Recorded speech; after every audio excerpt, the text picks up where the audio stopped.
I got your note. You think something's wrong with Torgal? So you can read. Congratulations. But I didn't say I were wrong with him. I said something weren't right. He's not been eating me treats. He used to love cracking the bones from Molly's boiled brown, but now he won't so much as look at them. Didn't like him. Which is why I'm of a mind that his mind's on something else. You've not been working him too hard, have you? No harder than usual. Is that it, boy? Do you need a rest? What was it you said he was? A frost wolf? That's what the lawsman seems to think. Then maybe this all has something to do with whatever it is that's woken inside him. I suppose things have been different since Rosalith. Perhaps Hippocrates knows something. Instead of everything, you mean? Perhaps.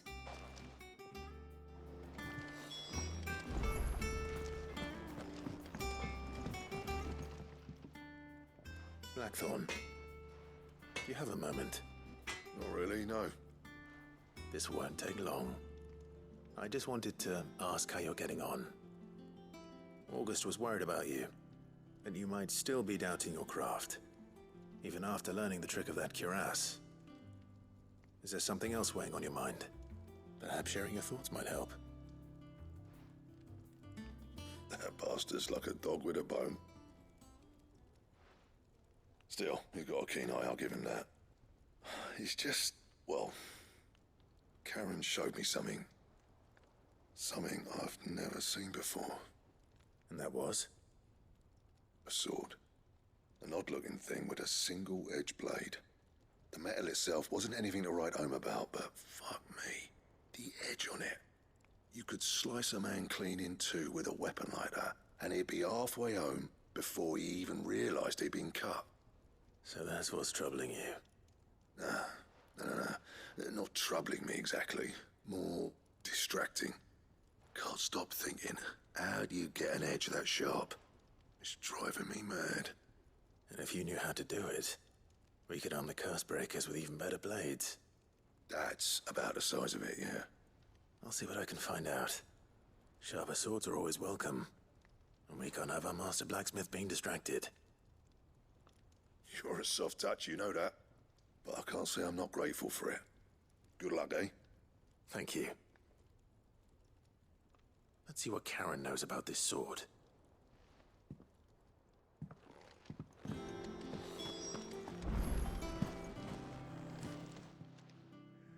You're looking well, Karen. What do you want? Out with it.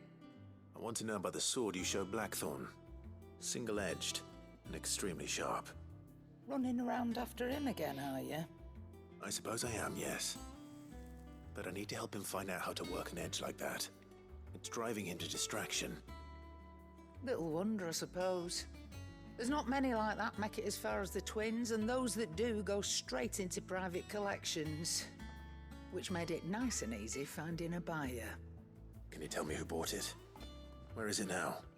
You think I tell people who my clients are?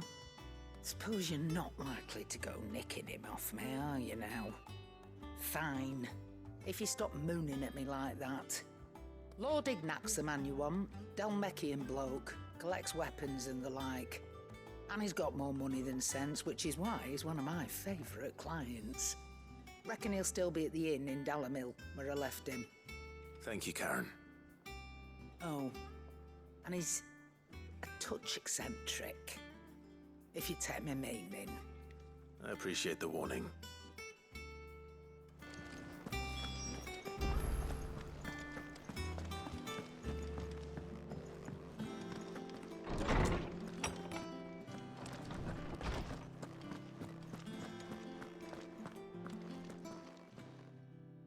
Lawsman, I need to ask you about Torgal.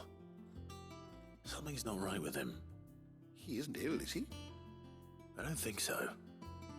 But according to Lady Karen, he seems to have lost his appetite, which is certainly a new development. She says he's hardly been touching his bones of late, and she believes it may have something to do with what happened at Rosalith Castle. I rather think she might be right, though not about his appetite. All canids are instinctively inclined to crack open bones for the rich marrow that resides within, and I see no reason why a frost wolf should be any different. Accordingly, I suspect it is not a lack of appetite that afflicts Torgal, but a surfeit of it. If we assume that his newfound magics require additional nourishment to sustain,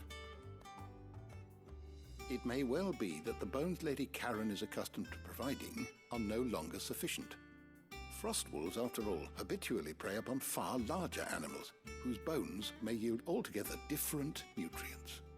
As to where one might find a suitable substitute, some antelopes that graze the meadows of eastern Rosaria have been known to grow to a size more than double that of their lesser cousins. I don't recall ever seeing any that large. And little wonder. The oldest and largest such creatures rarely leave the safety of the highlands for fear of predators. The last elder antelope sighting I recall hearing about took place near Cressida, and that was long before the village was abandoned. Even so, it seems like a good place to start. Good hunting, Clive.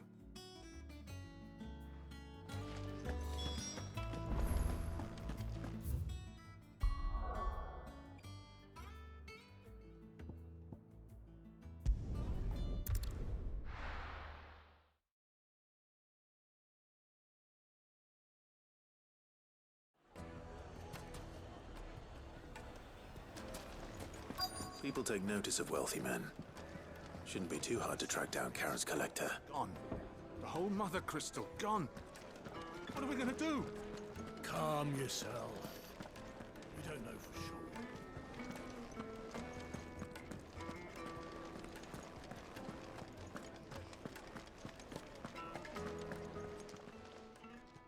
My reputation will be ruined.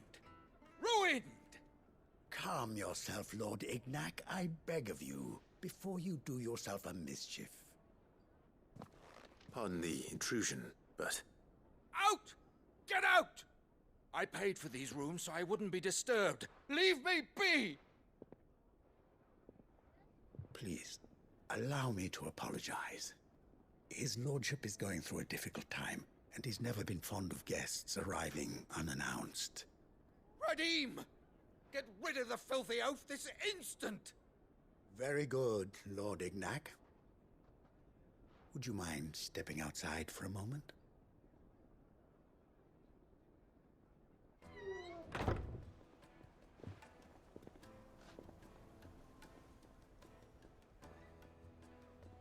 I'm sorry if I've caused you any trouble.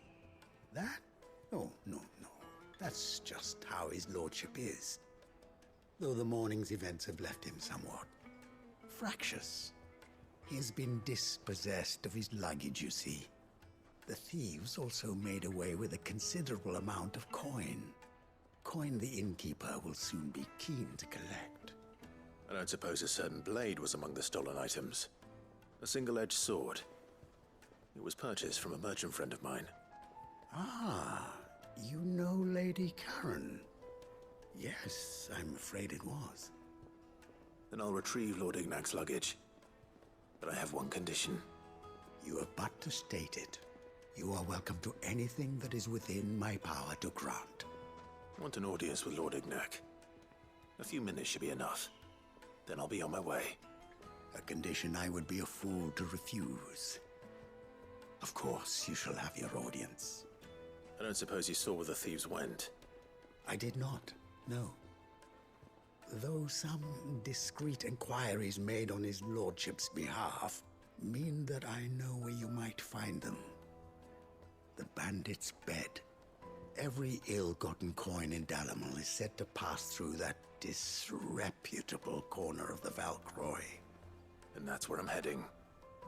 I shall speak to Lord Ignac in your absence, and arrange for an audience upon your triumphant return.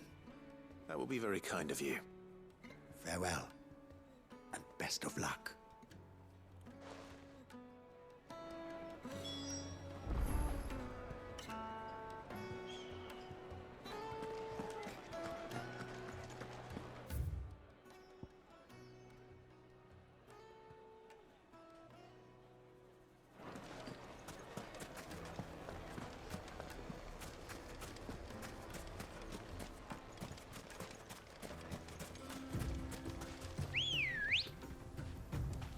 Come on. Run like the wind.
Got company!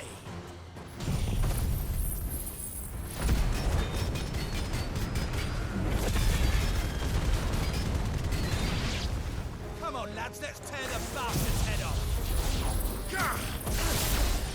Gah!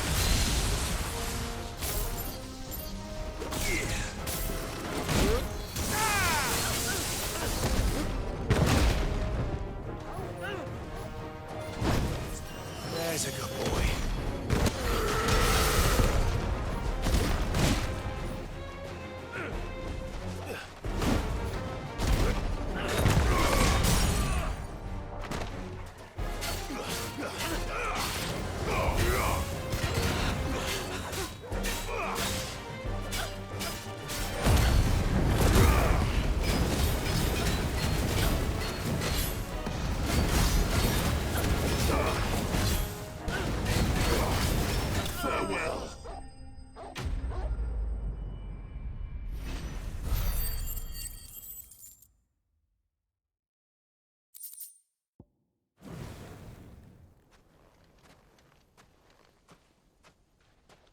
This must be Ignac's luggage. Nothing seems to be damaged. All right. Let's get it back to Delamel.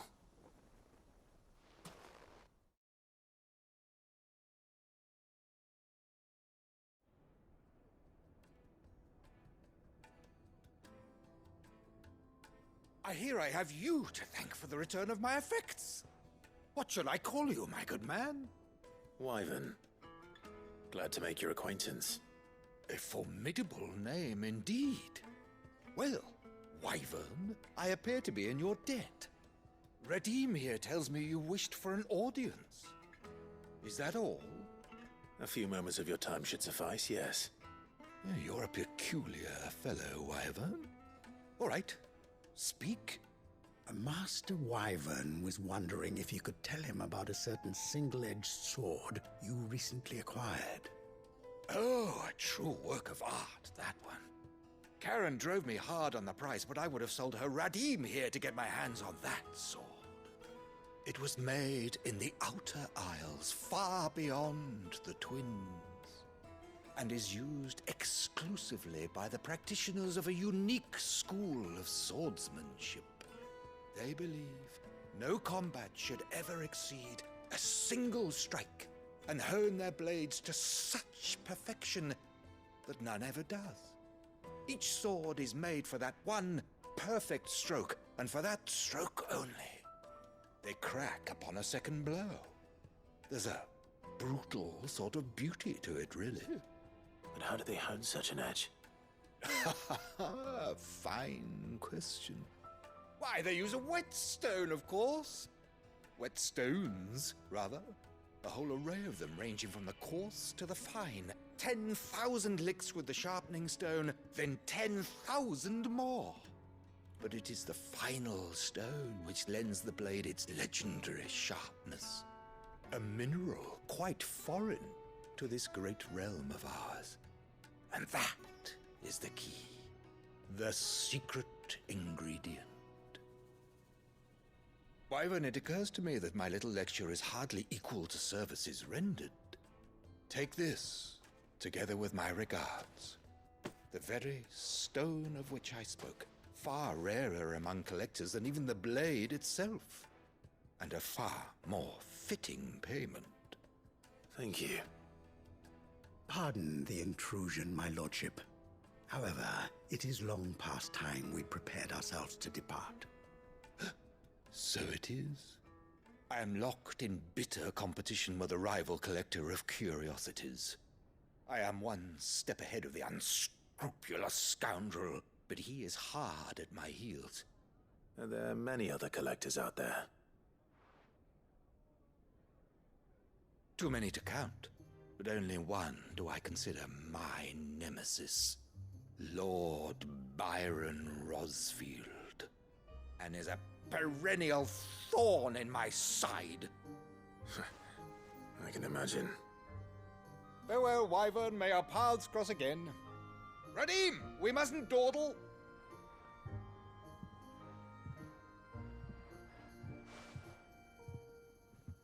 I think his lordship is rather taken with you, Master Wyvern.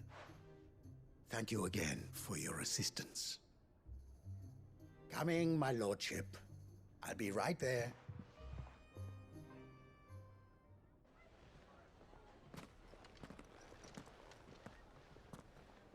Trust Uncle Byron to find such an interesting rival. Now, let's see what Blackthorn makes of this whetstone, shall we?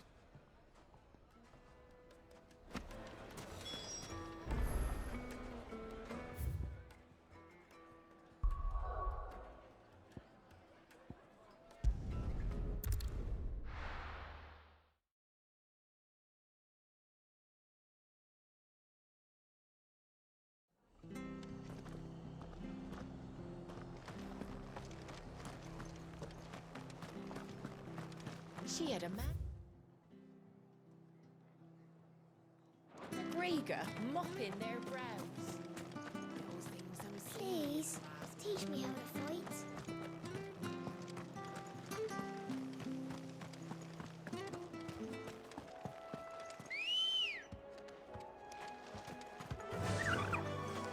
Fly, Ambrosia.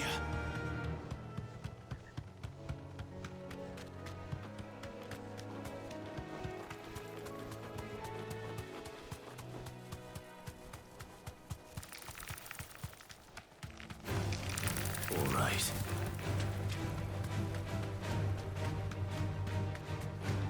I needed that.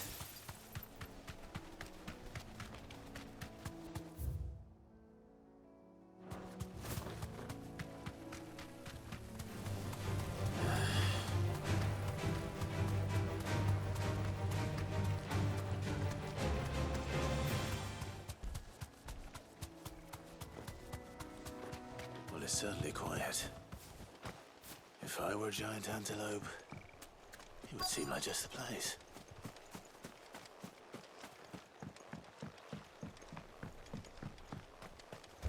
I doubt we'll find one bigger than that. You hungry, Torgal?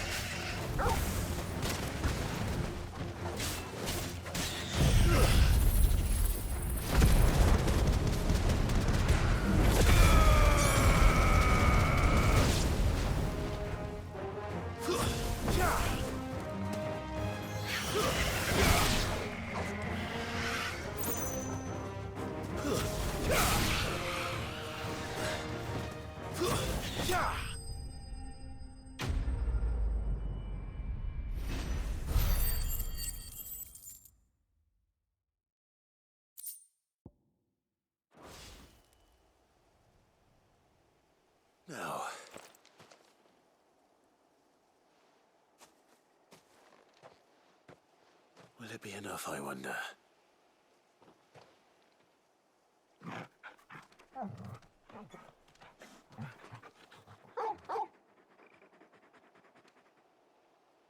I say that answers my question. Which means we owe the lawsman our thanks. You're just a big puppy, aren't you? A very big puppy.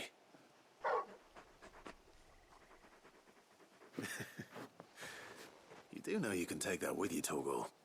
Lady Karen will be relieved to hear you've got your appetite back. Come on, boy.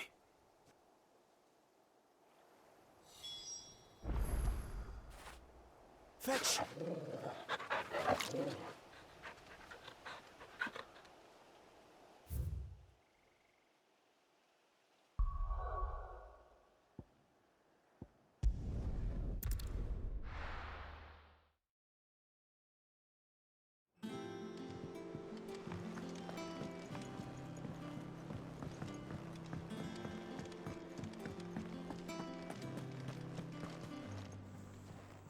I noticed you and Torgal had gone off somewhere. Take him for a walk, did you? You could say that.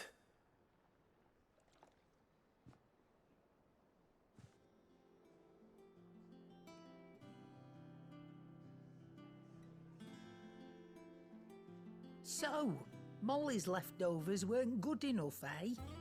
That'll teach me for treating you like you're still a pup. All right, no need to shout. Now we know what you're after, I can see about getting some in. Speaking of which, I brought one for later. Can I leave it with you?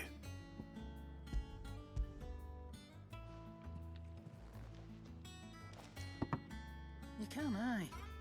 I'm nice like that. In return, you can thank Tomes for me. The bloody know-it-all. I was just on my way to see him.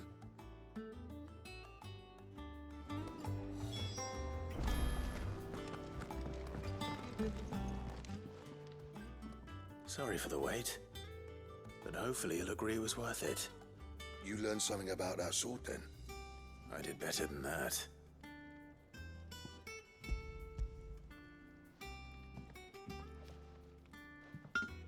A whetstone? Yes, but not one you'll find anywhere in Valestia.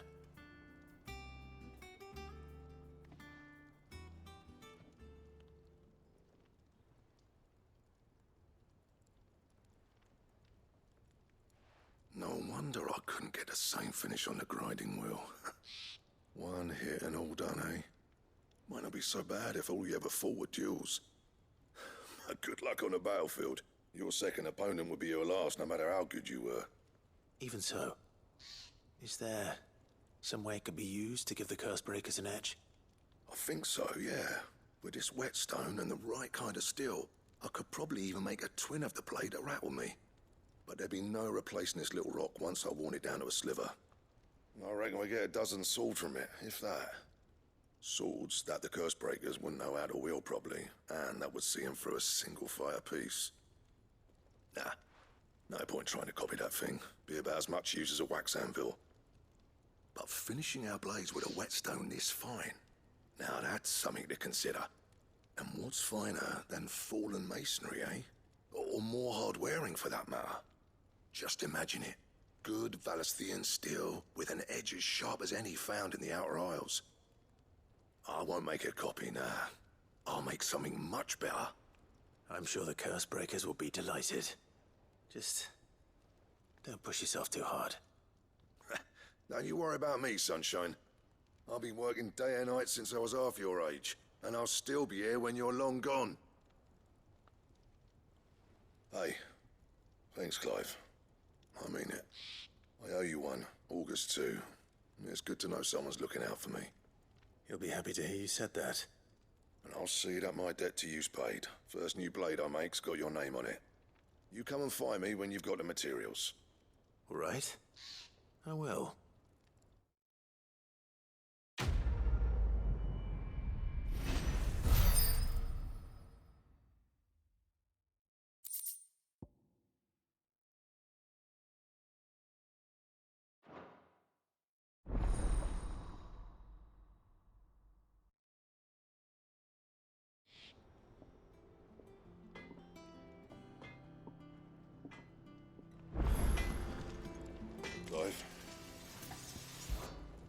What do you want?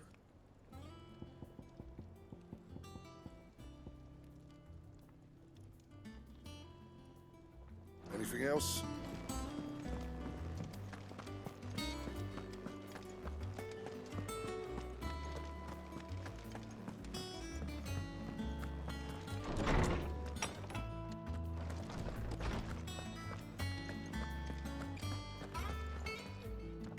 Ah, Clive. Were you able to locate your quarry? We were indeed, Lawsman. You pointed us in exactly the right direction. And Torgal's been a very happy hound ever since. Very good, very good. Lady Karen sends her thanks, by the way, for your part in solving the mystery. Ah. But that reminds me. After your last visit, I found myself pondering Torgal's talents. Do you recall our conversation concerning Lady Jill's role in Torgal's transformation? About how she somehow woke the power within him. Precisely that. A reasonable conclusion, I thought, but one which raised certain questions in my mind. You see, the Fenrir of legend served Shiva and Shiva alone, and while the powers attributed to him are certainly impressive, the records imply they are somewhat different in nature to those you described Torgal as having used. What are you suggesting? That Torgal may be the beneficiary of more than one Eikon's power. Consider that in addition to Lady Jill, he has served as a loyal companion to you, your brother, and even the late Cid. In short, the Eikons hitherto near at hand, or should I say at paw, have been diverse and plenty, and that number has only grown as the realm's dominance have fallen to your sword. One can but speculate as to how all of this has affected Torgal. He has seemed more fierce of late. And if I am not mistaken, he will grow fiercer still. We are fortunate indeed to be able to count him amongst our allies and not our adversaries. Oh, he's more than an ally. He's a friend.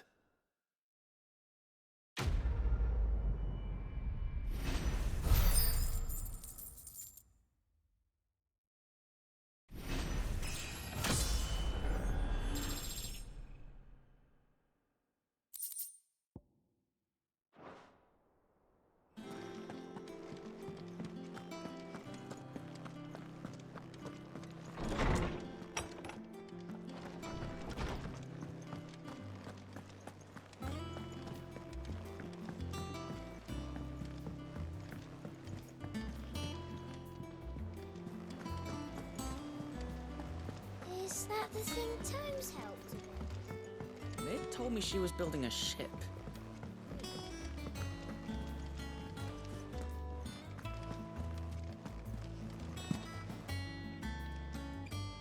Clive, did you get my letter? That's why I'm here. Shh. Otto might be listening. Is this better? A little. Listen, I've some bad news. It turns out the hideaway may be slightly behind in its payment to certain lenders, and it may be my fault. But I swear to the goddess, I thought I had the numbers square. Sadly, that square turned out to be more of a circle. Zero, you might say. I can straighten it out, I swear, but it's going to take some time, and I'm going to need help keeping it from Otto. Bit late for that, I'd say. There you are! What a surprise! So let me get this straight. You forget to pay our lenders what they're due, and instead of coming straight to me, you get Clive to come to you. And I hope he'll dig you out of the hole you've dug for yourself. Clive, the man in charge of the place you've been cheerfully trying to bankrupt. And you thought this was a cunning plan. Why? Well, who needs paying? Oh, just Martha. And the dame. And, well, Lady Karen. But only 500 talents.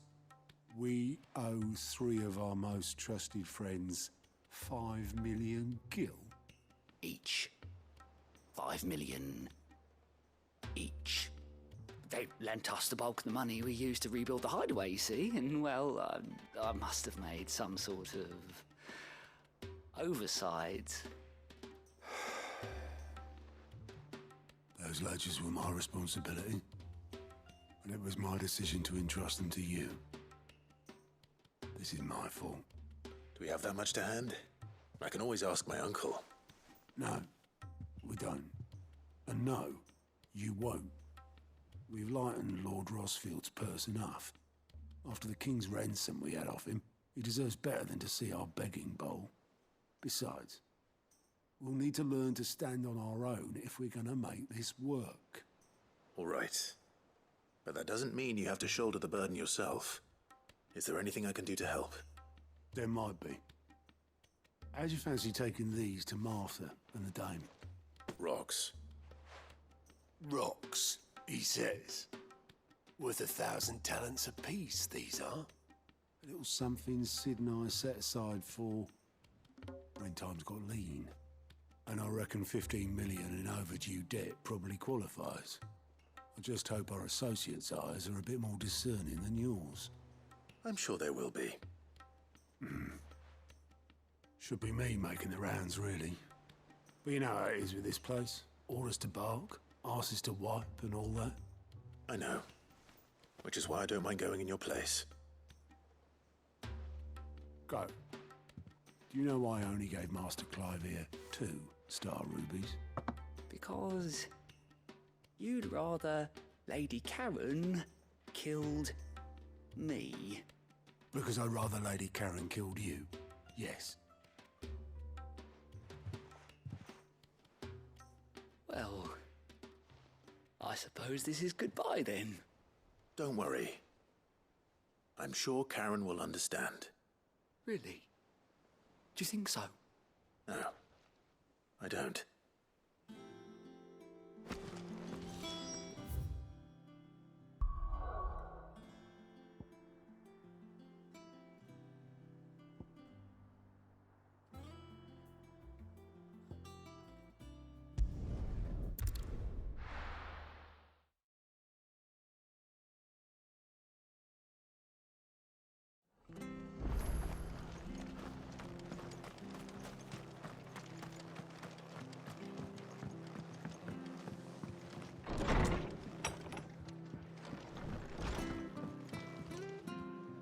Clive, we weren't expecting you. I wasn't expecting to be here, but it seems we still owe you a considerable amount of coin for your help with our rebuilding efforts. And though I doubt it's what you were expecting, we were hoping you'd take this as payment.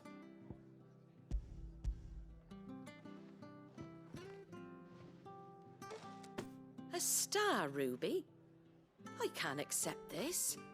It's worth at least twice what you owe me. More if you can find yourself the right buyer. Think of the difference as interest. Interest? If word got out I charged that much, no one would ever borrow from me again. Anyway, why are you the one here asking me about this? I'd have expected Otto. Bit much sending the Lord Marquis out to sell your debts, isn't it? The old goat working himself to death again. Something like that. Most days I think he's the only reason the hideaway's still standing. Same as always, eh? Back when the place was nothing but a twinkle in the eye of a recently retired Lord Commander, word is he was the first one Sid reached out to. Probably knew that without his strong arm and level head, the idea would never get off the ground. Sid may have been the face of the hideaway, but Otto's always been the backbone. And when Sid passed away, we were all worried that would be the end of it. That Otto would just give up. His death was hard on everyone. But it must have hit Otto hardest of all. But he didn't give up, did he? Quite the opposite, in fact. If I recall, he was the one who nominated you as Sid's replacement, and rallied the rest around you. I reckon what he saw in Sid, he saw in you too. And don't we all? Doesn't hurt that you're half as stubborn and twice as handsome, neither. That, and you keep good company. I suppose I do.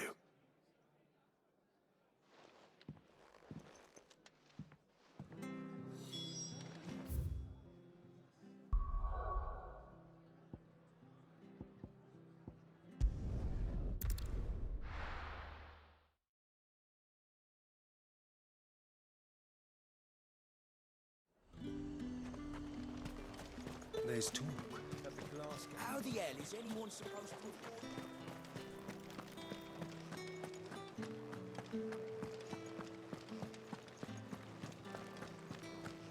Did you hear? The gate's dead. I want to see you. It's all right. What am I going to do without Sweetwater and oil of talc? Still no carab. Milady, I come bearing gifts. Gifts? Whatever is the occasion.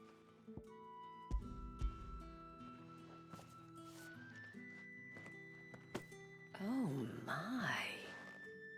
Clive, you really have outdone yourself. Otto asked me to give it to you. To settle the Hideaway's debt with the Veil. And to compensate you for the time it took us to do so. You disappoint me, Clive. I thought you might finally be warming to me. Tell Otto he can keep his baubles. I tried to tell him as much the first time around. The man owes me nothing, nor does the Hideaway. My contribution to the restoration effort was made freely and willingly. It was the least I could do. You once told me Sid did you a kindness. I'd like to do the same. Please, accept it. For my sake. And for Otto's. For all of us. For all you've done. It is rather fetching, isn't it? Very well. Otto is lucky to have you, Clive. I doubt anything could ever replace his son. But you and the others at the Hideaway are the closest thing he has to family. Otto had a son. Long ago, yes. Sid told me Otto lost him when he was just a boy, and blamed himself for not being able to stop it. I don't know how it happened, whether there was anything he could have done, but it was clear that it weighed heavily on him. I didn't know. How could you have? I doubt anyone did. Besides Sid, I've never met a man more keen to bear his sorrows in stoic silence. An ill habit, given that both have always been surrounded by friends desperate to help them. I'm beginning to see that.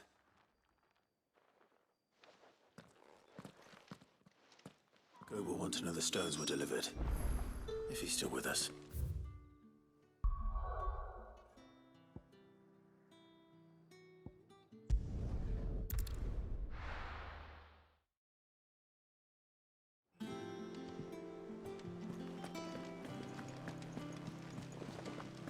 Is that the thing Tomes helped? Mid told me she was building a ship.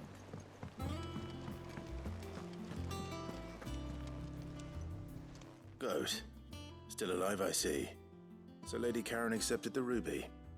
Ah, about that. I tried my best, but she was just too stubborn to take it. She threw it right back in my face, in fact, and told me I could stick my stupid stone where the sun don't shine. Karen refused payment. I hope it wasn't something I said. I'm sure you were as tactful as ever. Let me see what I can do. Oh, wonderful. I hope you have better luck than I did.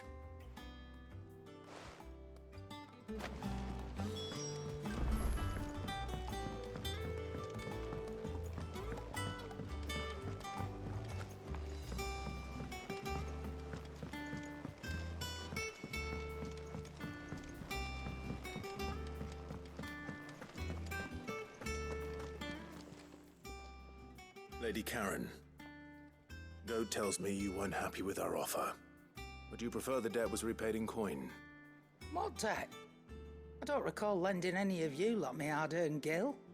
I may have tossed a talent or two in the hideaway's coffers, but those were donations, and you can hardly call it charity if you go asking for it back. Of course not. But one good turn deserves another. And our circumstances have changed. Surely you wouldn't shun the gratitude of a pauper who happened to have become a prince. Oh, so you're a prince now, are you? Fine. But I'm selling it and taking what I'm owed, then you're getting the rest whether you like it or not.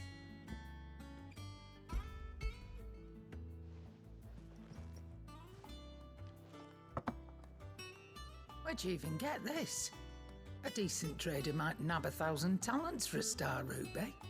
A canny one, meanwhile, might claim it were nicked from the belt of Sid the Outlaw himself and ask twice as much. Might be I already have a buyer in mind. Might be you even know her. The fine continental maid whose beauty's only eclipsed by a guile in commerce. You wouldn't mind, would you? Not at all. Just be sure to tell her that it's always a pleasure doing business.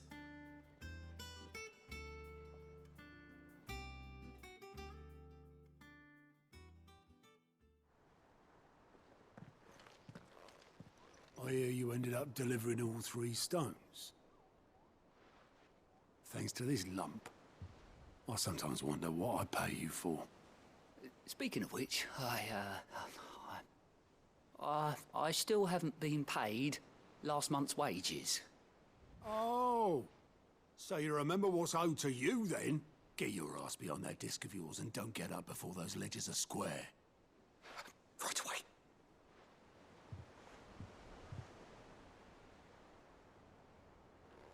I've seen that before. You have, yeah. Plenty of times. It was the only goblet Sid ever used. Either out of habit, or because the filthy sod couldn't be bothered to find a clean one. I knew so little about him. Like most people. Martha and the Dame both seem to have fond memories of him. I bet they do. How long did you know Sid before he... Before he died. 20 summers, give or take. Back in the day, I was a purser on a trade ship, which is where I met him. He bought passage to... oh, forget where. But having nothing better to do on the long nights, we set up drinking island rum till the morning bell dragged me back to my duties. Quit my post not long after that. On account of making a fine maiden's belly fat. But me and Sid stayed close, promising we'd one day sail the seas again. That was before fate stepped in and said she was having none of it. The magic woke inside my son soon after his first name day, and there was no hiding his knack. Couldn't you and your family have... My family were the ones who summoned the constable, wanted the monster taken away. I couldn't turn my back on him, forget what I felt, and I couldn't for the life of me understand how they could. Luckily, Sid was of the same mind as me. It was him who stood beside me when all I wanted was to tear the whole world down. Him who cried for me when I had no tears left of my own. Him who swore he'd do everything he could to stop it from happening again. And he was true to his word, too. Left the Royal Army once and for all. His ranks, his ribbons, gone. Just like that. Threw away everything he had. All to right a wrong that no one else had the courage to face. I knew then I'd follow that man to the ends of the earth.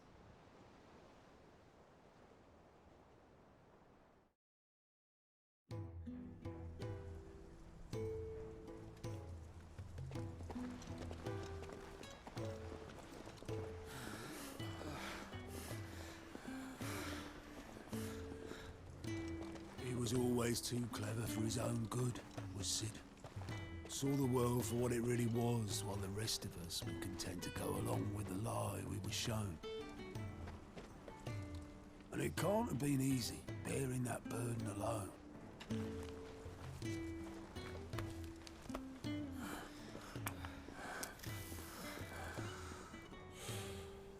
But he didn't let it stop him. He never lost faith in what he believed was right. And that gave us faith in him. Faith he'd steer us true. So I swore to myself that I'd always be right behind him, ready to catch the stubborn sod, if ever he should fall.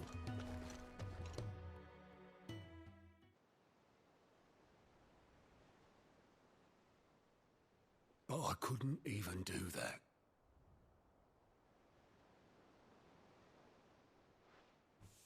Ignore me. Just the ramblings of a tired old man. Leave that lot. I'll tidy it up in a bit.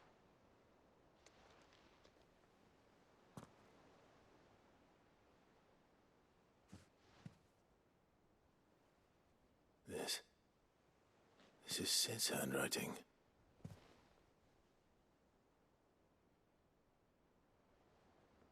Dear Otto.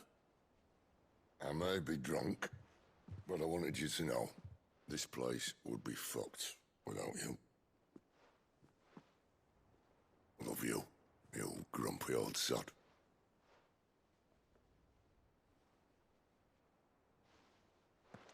This note.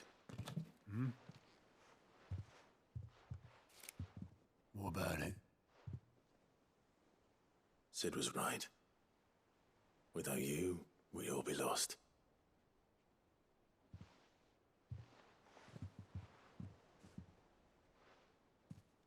He should have bloody well said so then. Just once. Before he went. But then, why would he?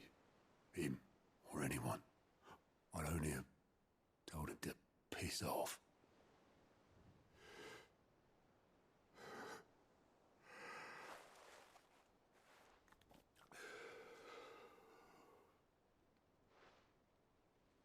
You're wrong, though. Both of you. It was never just me keeping the hideaway afloat. It was all of us. I just shoved people in the right direction. I barely seem to be able to do that anymore.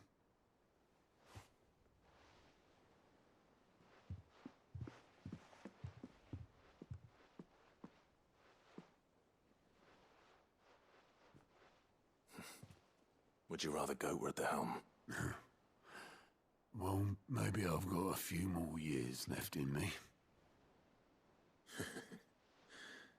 I'm going to hold you to that, Otto.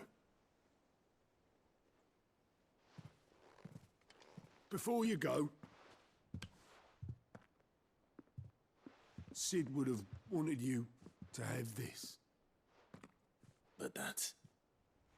This'll do me just fine.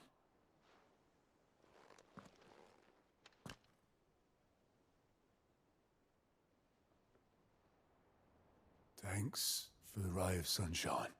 I'll see if I can't pay you back. Already have.